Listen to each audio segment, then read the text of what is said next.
PM Modi का phone receive करने के लिए नेतन्याहू ने अपनी कैबिनेट की मीटिंग को कुछ देर के लिए रोक दिया।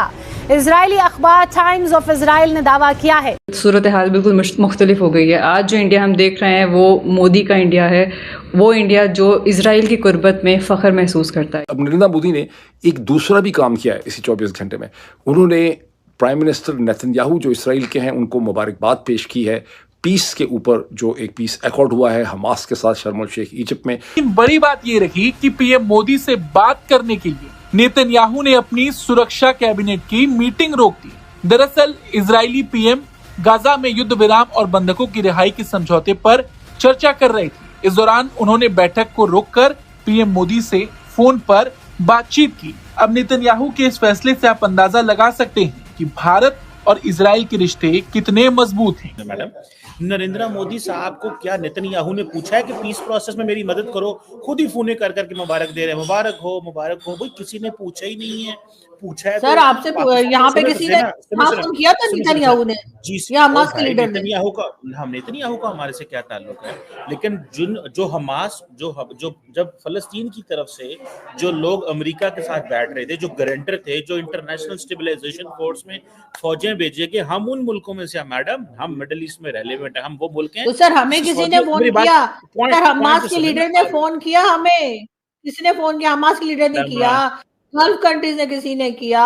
ट्रम्प का क्या है? ट्रम्प तो मैं बिलीव नहीं कर सकती, ठीक है ना। वो तो कुछ दिन पहले कह रहा था ट्रम्प अगर पाकिस्तान की हिमायत करे, अगर ट्रम्प पाकिस्तान की बात करे, अगर तो कहें ओहो उसका क्या है, लेकिन ट्रम्प अगर इंडिया की करे, वो उनके तो ताल्लुकात ठीक होने लगे हैं ना। नहीं तो सर, वो 33 बिलियन का इल्जाम, सर उन्होंने 33 बिलियन का इल्जाम हम पे लगाया ना, इंडिया पे तो नहीं लगाया।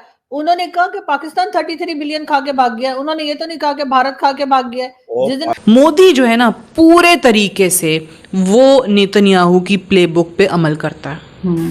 सो इसमें कोई दो राय नहीं है, कोई शक नहीं है। मुझे तो शर्म आ रही है, 2 अरब हम मुसलमान हैं, हम क्या मुंह दिखाएंगे अल्लाह को?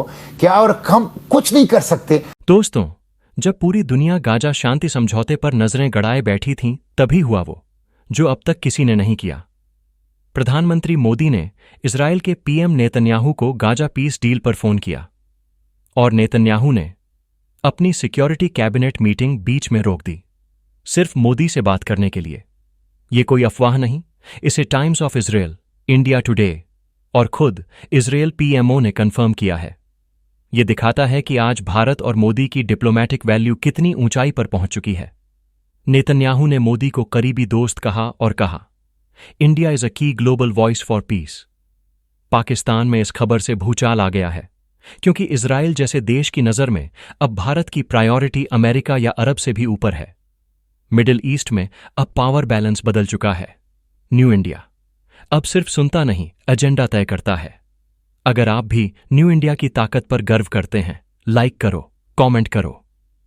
इंडिया इजराइल दोस्ती जिंदाबाद। सब्सक्राइब करो ताकि दुनिया की सच्ची खबर सबसे पहले आप तक पहुंचे। जय हिंद।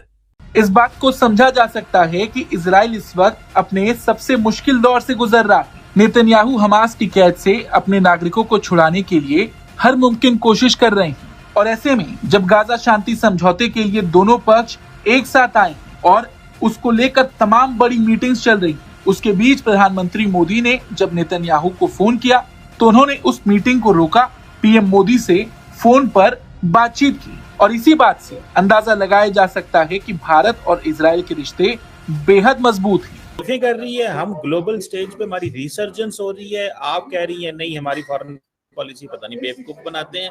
भाई ऐसी फॉरेन पॉलिसी है कि इंडिया को गुस्सा चढ़ा हुआ है कि पाकिस्तानी व्हाइट हाउस क्यों चले गए, वो हमें 11 साल से आइसोलेशन का शिकार करने लगे, हम जो है वो वहां पे पहुंच गए हैं। आप कह रही हैं बड़ी अजीब किस्म की फॉरेन पॉलिसी है। मैडम आप आजकल कौन सी मेडिसिन ले रही हैं?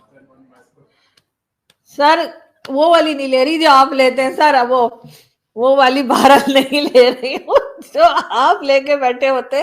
मगर ये जरूर है कि आप उधर कुछ तो मतलब ख्याल कर लिया करें, आप क्या बात कर रहे हैं। मतलब एक तरफ तो हम अमेरिका के साथ जिस तरह के हमारे टर्म्स चल रहे हैं, और जो हमने गजा की आपने भी बात की, जो पीस प्रोसेस में हम हिस्सेदार बने, वो तो हमारे लोगों ने कह दिया था कि जी वो तो साइन हमने गलती से कर दिया, हमने जो ड्राफ्ट दिया था वो तो सारा ट्रम्प ने बदल दिया है, ये भी खबर आई थी। और उसके बाद कह दिया गया था आपके डिप्टी प्राइम मिनिस्टर की तरफ से कि जी प्राइम मिनिस्टर साहब सफर में थे तो उन्होंने नहीं पढ़ा। सर आप भी अक्सर सफर में होते तो आप बिना पढ़े ही मतलब अंगूठा लगा देते होंगे, सॉरी साइन कर देते होंगे, तो इसलिए सर हो सकता है कि उन्होंने भी बिना पढ़े ही ओके कर दिया। ये डिप्टी प्राइम मिनिस्टर साहब ने कहा था सर, मैंने नहीं कहा।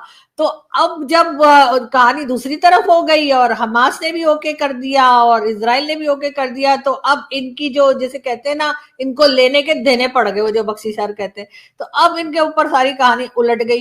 तो अब आप कह रहे हैं कि नहीं नहीं हम तो बड़े जी रेलिवेंट हुए हुए, हम तो सब पूछ पूछ के काम कर रहे हैं। सर हमसे कोई पूछ पूछ के काम नहीं कर रहा है, हमें लोग सिर्फ एक तरीके से इस्तेमाल कर रहे हैं जो पहले इस्तेमाल किया करते थे, इस वक्त भी वही हो रहा है। उन्होंने प्राइम मिनिस्टर नेतन्याहू जो इसराइल के हैं उनको मुबारकबाद पेश की है पीस के ऊपर, जो एक पीस अकॉर्ड हुआ है हमास के साथ शर्म शेख इजिप्ट में। उन्होंने कहा कि मैं आपको बहुत मुबारकबाद पेश करता हूं और ह्यूमैनिटेरियन एड के ऊपर जो गाज़ा में जाएगी, दोनों चीज़ों में आपको बहुत मुबारकबाद हो। यहीं तक अगर नरेंद्र मोदी बात ख़त्म कर देते तो बड़ा ही अच्छा होता, लेकिन उसके आगे उन्होंने दो जुमले ऐसे लिखे कि अगर वो ना लिखते तो हिंदुस्तान का ज़्यादा बोलबाला होता। उसमें उन्होंने लिखा कि दहशत गर्दी जो है उसमें हिंदुस्तान आपके साथ है उसका मुकाबला करने में, and terrorism in all forms and manifestations, जहाँ कहीं भी हो वो अनएक्सेप्टेबल है। अब जाहिर है कि हिंदुस्तान का जब भी वो टेररिज्म की बात करते हैं तो उनका निशाना और हदफ जो है वो पाकिस्तान होता है कि जी आप हमारे साथ ये यहाँ पर हमारे साथ दे दीजिए, वहां दे दीजिए तो आपको डॉलर वॉलर मिल जाएंगे। सर काम काज तो हम नहीं कर रहे, ट्रेड हमारी किसी से कोई खास नहीं हो रही है अभी तक, वही IMF वर्ल्ड बैंक और वही सब कुछ चल रहा है। सर पूरे पाकिस्तान में सर आप वाहिद है जो कि अफोर्ड कर सकते हैं कि कंट्री से बाहर भी जा सके। सर मैं तो यहाँ से जिसे कहते हैं ना सामने वाले मॉल तक नहीं जा सकती, इतनी कड़की चल रही है। तो सर एक आप ही अमीर इंसान है सर पूरे पाकिस्तान में जिसके पास जो है ना वो डॉलर और पैसा जो है ना बरस रहा है। इस वक्त आपने शो की वजह से रोक रखा है लेकिन वरना बरस रहा है। तो सर यहाँ पे तो ये हालात है। और उसके बाद आप कहते हैं हमारी भी यूनिवर्सिटीज बन रही। सर कौन सी यूनिवर्सिटीज है जो बनती चली जा रही है और कंप्लीट ही नहीं की है यूके ने? हॉस्पिटल्स बना रहे हैं सर, हर कोई नवाज शरीफ बीमार होते हैं वो यूके जाते हैं, मरियम नवाज बीमार होती हैं वो मुल्क से बाहर जाती हैं, आसिफ अली जरदारी बीमार होते हैं वो दुबई जाके लेट जाते हैं। ये लीडर्स जो हमारे हैं वो तक तो बीमार होते हैं तो उनको फ्लू भी होता है तो सर वो कंट्री से बाहर इलाज कराने जाते हैं। और यहाँ पर जो हॉस्पिटल्स और जो आपने बना रखे हैं यहाँ पे हेल्थ सेंटर वगैरह, उनकी क्या क्वालिटी आपको पता है? यानी बच्चे बीमार अगर हो जाते हैं ना, हमारे छोटे बच्चे अगर उन्हें कोई खास बीमारी कैंसर या कुछ हो जाए तो सर उसके लिए भी हम भारत भेजते हैं उनको। कभी आपने सुना है भारत से कोई बच्चा पाकिस्तान में इलाज कराने आया हो? लेकिन पाकिस्तान से जाते हैं जो पेशेंट्स होते हैं वो जाते हैं भारत। लेकिन सर कोई फर्क नहीं सर, आपको जितना मर्जी मैं बता दूं। लेकिन उसके बाद आप कहते हैं जी हेल्थ सेक्टर हमारा बड़ा अच्छा हो रहा है, हमारा एजुकेशन सेक्टर बड़ा अच्छा हो रहा है, ना हमारे यहाँ कोई पढ़ने आता है ना हमारे यहाँ कोई अपना इलाज कराने आता है। यहाँ पे तो अगर कोई आता है तो सर सिर्फ फटने फुटने आता है और वो कभी हम अफगानिस्तान का नाम लगा देते हैं कभी किसी का कर देते हैं। लेकिन बहरहाल अफगानिस्तान के साथ अब सब लोग एंगेज कर रहे हैं अपने आप को, चाहे वो भारत हो या दूसरी कंट्रीज, और हमने उनको अब दुश्मन बना रखा है। अब हम कह रहे हैं नहीं वो तो हमारे लिए दुश्मन है। तो सर अब खुद बता दीजिए आपका कौन सा बॉर्डर सेफ है, किस तरफ जाएं? ईरान भी नाराज है, सिर्फ चाइना बचा है सर, वो भी थोड़ा बहुत नाराज ही होगा क्योंकि अब आप अमेरिका के कैंप में चले गए ना।